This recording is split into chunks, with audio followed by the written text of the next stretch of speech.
everybody, this is Alina Lovin with Remax in Osoyoos. Thank you so much for watching. Today's video is about the mortgage stress test. And because a lot of people are asking what is the stress test and what's going to happen starting January 1st, 2018, I have with me today Tracey Robinson, a mortgage broker with Dominion Lending, one of the best mortgage brokers I know. She works in Osoyoos, Oliver, Caledon, OK Falls, Penticton. Anywhere else? I can cover anywhere in Canada technically, apart from Quebec, as long But so my base is in Penticton, but yeah, all around the Okanagan. Yes, to explain us a bit about the stress test and what's going to happen after January 1st, 2018 and how that's going to affect the real estate market. So, Tracey, thank you so much for joining. And as I said, can you explain what specifically means the stress test? Okay, so there's two stress tests that are out there in the market right now. The newest one starts on the 1st of January.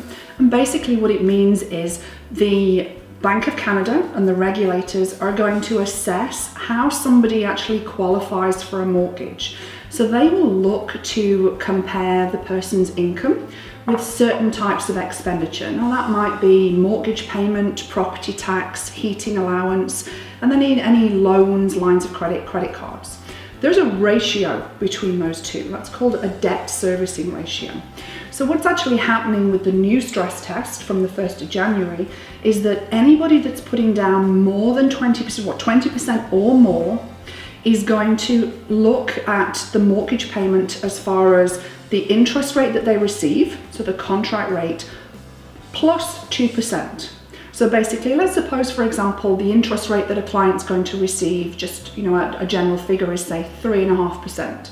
They're going to have that as their mortgage payment, but the government is going to stress test the payment as if it was 5.5%. Oh, okay. Just to see if they can qualify for that bit more to make their household debt easier to manage. But are they going to pay 5.5%? They're not, no. Okay. So they're going to pay the contract rate that they receive. They just have to qualify using that higher payment. And that's only for people with 20% or more down. So this is a brand new rule from the 1st of January. Mm-hmm.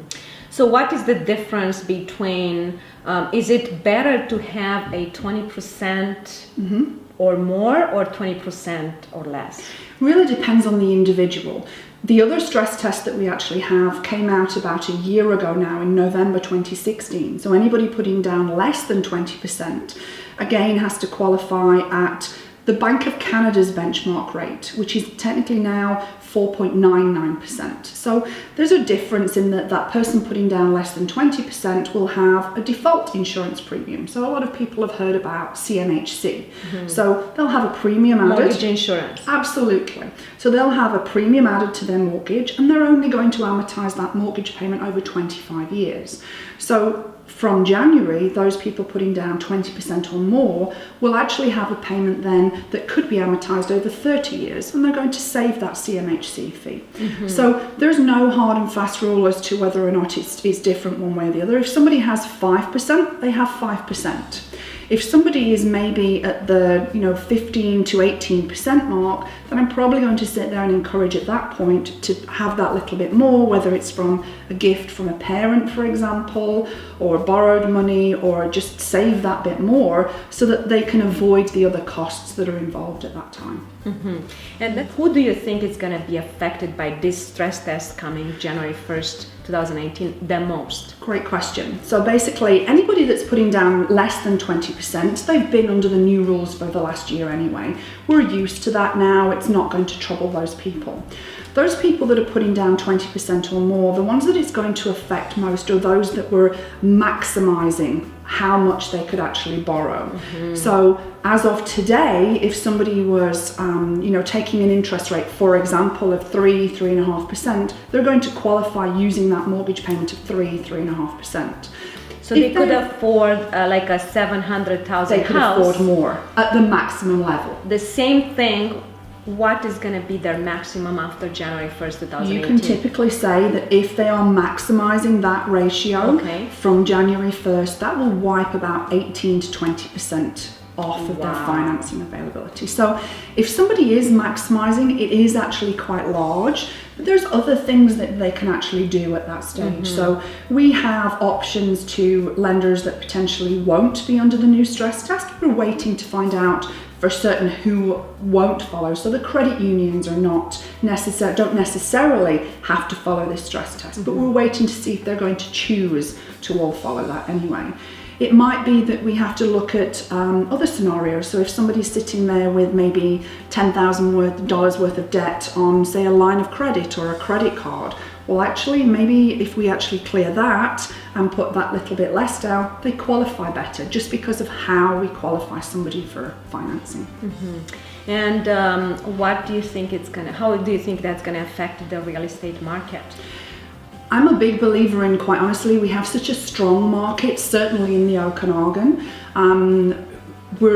I don't see that we're actually going to be affected greatly. You know yourself, you're going in with lots of people interested potentially in the same house. It might mean, for example, that property that you're selling for $500,000 might, rather than have maybe 4 or 5 people that are very seriously interested in it, it might be more like 2 to 3 people, 3 to 4 people. So, and definitely they should get pre-approved first. Absolutely. Qualified, because There's what they think difference. they were qualified for before, it's not going to be the case after January 1st, 2018. So one of the things that we certainly have around the Okanagan is that shortage of inventory right now. So I certainly have a lot of clients on my books that have been pre-approved for a while, perfectly happy with what they're doing. The biggest thing is to make sure that they constantly have that dialogue with their broker, because what they qualify for now in December doesn't necessarily mean that's what they're going to qualify after the 1st of January. So now more than ever is the time to be speaking to that broker who has lots of options rather than the bank that just has that one option. Which means that people who were shopping for a certain house, they need to reevaluate. And maybe look for a different they might not be in a position that's going to affect them, but it's very much where do they sit? Like I say, if they were putting less than 20% down anyway, certainly if they've had that discussion over the last year, they should be fine. But those people that are putting 20% or more, reevaluate. Does this affect me? Am I in this category? Do I need to be doing something different? For sure. It's a bit strange that it seems like this new rule, the stress test, is going to affect people who are able to put a little bit more down than people who are able to put less.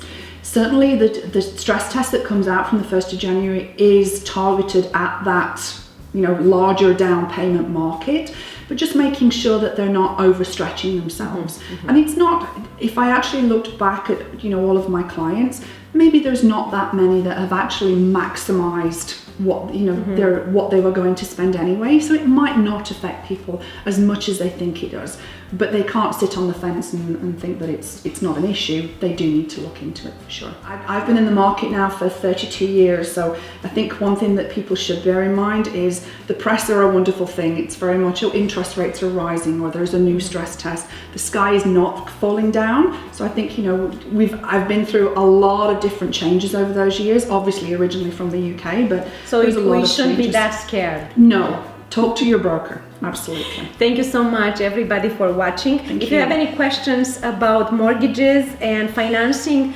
definitely talk to Tracey. Where they can find you? Absolutely, go Google me, traceyrobinson.ca. Please do Google. There's a lot of nice client testimonials on there, and I promise I didn't pay a single one of them to write nice things about me.